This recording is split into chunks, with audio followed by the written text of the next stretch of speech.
Alright, so welcome back to the Allis WD45 diesel restoration project. As you've seen up to this point, we've got the engine out, been working on that. Now we are letting some pistons soak so I can get those freed up.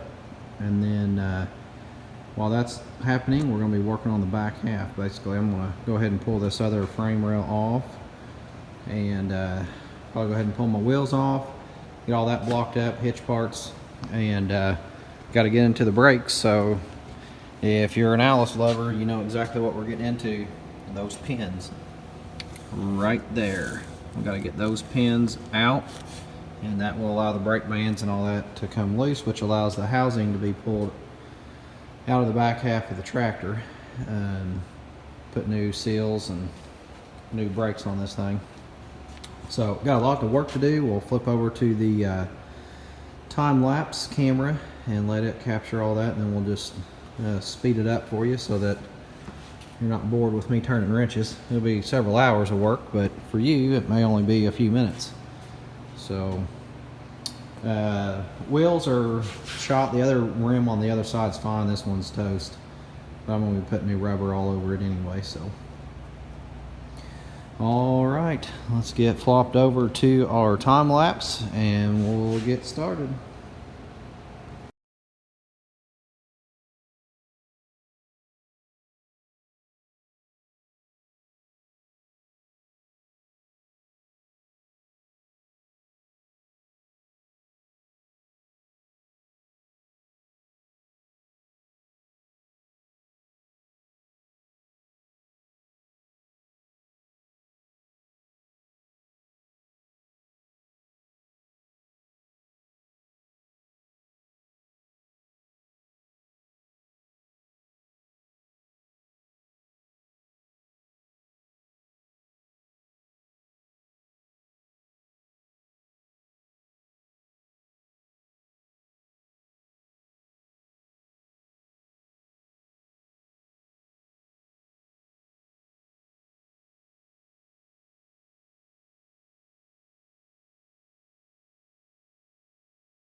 I think what we'll do right now, we'll go ahead and pull off the steering mount piece, the support, the linkage down through there. We'll go ahead and pull off the rear cover right here as well. And then while we're working on it, we're going to go ahead and pull off the clutch, hand clutch bracket, and then probably go ahead and pull the brake levers loose, get the brake rods disconnected as well. I was getting ready to work on the pin for the brakes, and I ran out of acetylene, so we'll have to get that done at a later date. So until then, there's plenty of things we can do, so we'll go ahead and continue stripping this thing down, and then hopefully we'll be able to get our acetylene and get the rest of that taken care of. So we'll flip it back over to the time lapse.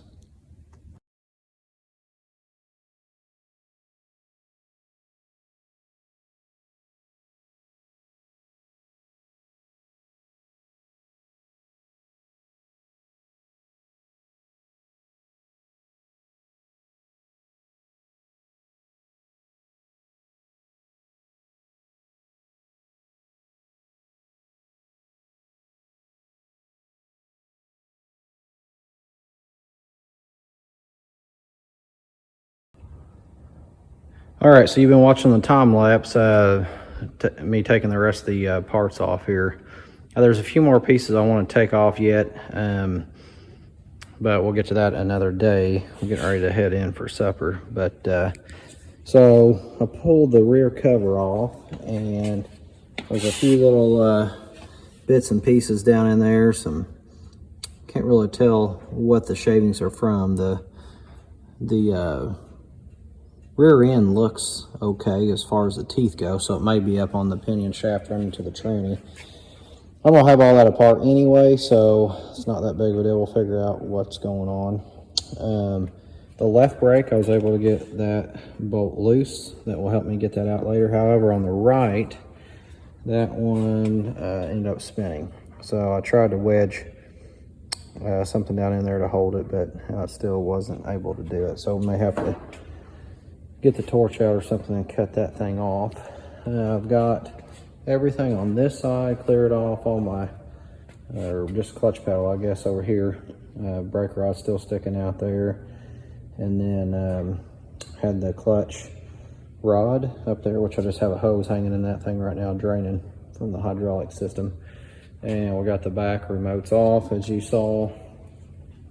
And then over here on the right side, we got the clutch, or the 2 brake rods off, and the hand clutch lever off of there. And this piece right here, which is probably pretty common, is wore. I got quite a bit of play, so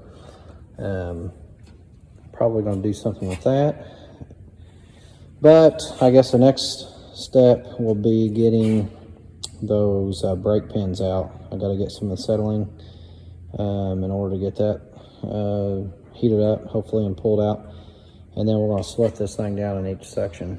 So I'll break it apart right here, and then we'll look at the hydraulic and the hand clutch. And so that means I can break it apart there as well. And that will leave basically the transmission and the rear end housing.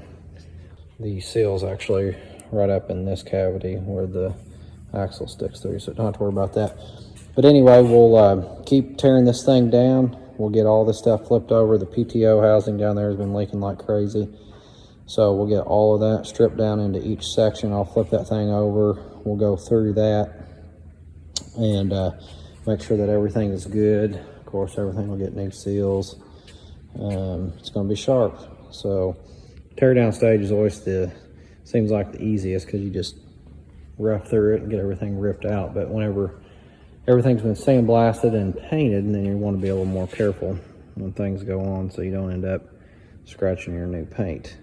So anyway, this is the WD45 diesel restoration project. Stay tuned. Hopefully next video I'll push out will be for the brakes, and we'll get those things squared away. So thanks for watching. Make sure you hit like and subscribe, and turn your notifications on, so when I post a new video, you will get notified so you can check it out.